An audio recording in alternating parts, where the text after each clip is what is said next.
Virgo 14, a family tree. It is taught in the Bible that the sins of the fathers are passed on to the sons. I don't think they knew about politically correctness in those days. It applies to mothers too. And it's the daughters that inherit the father's qualities as much as the son does, and so on. So we're talking about inheritance of qualities, inheritance of DNA, inheritance of habits and patterns of behaviors and beliefs, what we pick up from the parents. And it's not only the sins either, it's all the good bits too. And it's easy for us, very, very easy for us to forget the good bits. We really don't always want to be like our parents. We see what they did that we didn't like a lot more readily than we see what we admired about them. But as the years pass and we become more like adults, and then more like our parents, and then more like the older version of our parents when they'd had a chance to mature and show their qualities, as the years pass, we become really clearly aware of how similar we are to each of the parents. In subtle ways sometimes. It's more to do with qualities and a sense of presence, an atmosphere, a way of dealing with certain situations, a turn of phrase, a mode of speech, an attitude to life. Very often it's backed up with political beliefs and economic attitudes and ways of being in relationship and so on. And there may equally likely be skills. You might find yourself to be a musician or a footballer or whatever that your father was, and so on. So we're talking about the fact that there's a thrust here, a very long-term dynamic thrust called the family. And we're picking up on something that's been going on for a very, very long time indeed.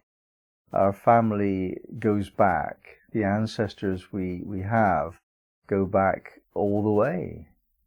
And they will go forward all the way if we have children that give rise to children and so on. We're talking about a stream of a particular kind, the thrust of our family's vision of life, their sense of what life is about, expressed through all that they do. They might have land and develop it as a farm, or a business and develop it as a kind of a trading attitude to life, or they may be teachers, or they may be artists, or there's also that strand which continues to pop up from generation to generation.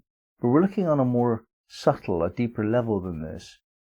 We're examining the possibility that, figuratively speaking, the blood is a carrier of qualities. That was what it was known as in the old days. Really, we could talk in terms of DNA probably more meaningfully nowadays. There's something in the DNA that we have that our parents had. And also in the Bible it said, honor your father and mother. And that's sometimes quite a difficult one, isn't it, when they behave dishonorably? I think this question of honoring just means respect them enough to realize that there are these good qualities. And these are the qualities that you respect, which eventually become self-respect, because you have those qualities too. Now, these qualities aren't easily embraced. To some extent, they're automatic. They're unconscious, of course. You just copy your parents when you're a baby, and you become like that as you grow into an adult. But if we're actually trying to embrace them in order to cultivate them, then there's a whole different formula involved. It has to begin with respect and just noticing that your mother's like this and your father's like that, and you admire certain aspects of how they live. and you want to become like that, then the question of cultivation comes into action. And the word that Rudhyar likes to bring our attention to with this degree of Virgo 14 is gentility. He sees this family as an aristocratic family, and he sees that the gentility, in other words, the extraordinary good manners, the sensitivity, the courtesy, the perfecting of a way of being. Certain programs on television teach us this, especially the old costume dramas of the English tradition, Downton Abbey and so on. They show us how the aristocrats lived in the olden days, and they had these practices, these ways of dressing, ways of speaking, ways of behaving, such that they would keep alive the tradition of aristocracy. And we've got the same thing even in our own common families, where we can actually develop the qualities of our parents by cultivating them. In other words, we turn their personalities into life principles. You may notice that when you're a child you wouldn't notice, but as you grow up you may notice that some people are late for appointments, and some people don't do what they said they were going to do and things like that.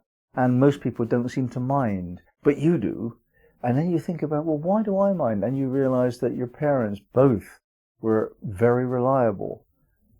They were always on time, and they always did what they said they were going to do, for example. And so to you, that's right. And those people that don't do that are wrong. And you have to develop that quality within your own being in order for you to feel okay, to feel of good conscience. Whereas another way with it is that perhaps your parents were very easy come, easy go, flowing, relaxed. They didn't make a big deal about anything. And you meet some people and they're really twitchy if you're a minute late for an appointment and you don't do exactly what you said you were going to do, and so on. And you see the other point of view, and you think, oh, no, chill out, mate. Because your parents were like that, you think that's the way to be. And you don't really work it out in your head that it's a personal choice that you're making. But when you actually do work it out in your head and you see that, yes, that's the difference between my parents and other parents. They did this, and I like that. I want to do that. Then we begin the cultivation process. And here's the mystery of this degree. It's a bit of a controversial point of view, I suppose, but the teaching within Sufism is this, that the soul incarnates knowingly. The soul selects the parents according to the qualities that those parents have, and very often the circumstances and the time period in history and so on. So the soul has a purpose in incarnating, to develop itself, to develop its own qualities.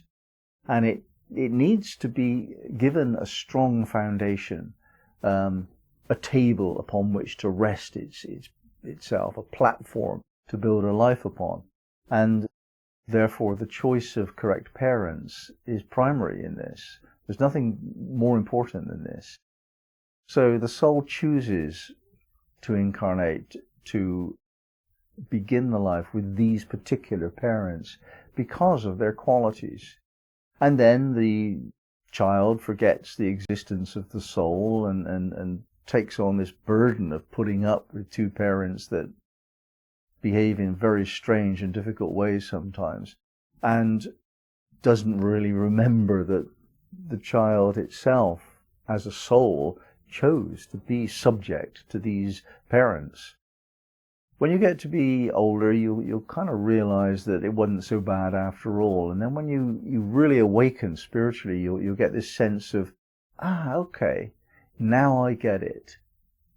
As I develop soul qualities, I come to realize that I could not have done that were it not for my mother being the way she was. Difficult though it was at times, and my father being the way he was. Even though I found that really objectionable quite often, nevertheless, from the perspective of soul, that high-level training, having to put up with your parents, was the foundation of the soul's springboard, the soul's foundation for moving forward and developing its qualities, without which it could not have occurred.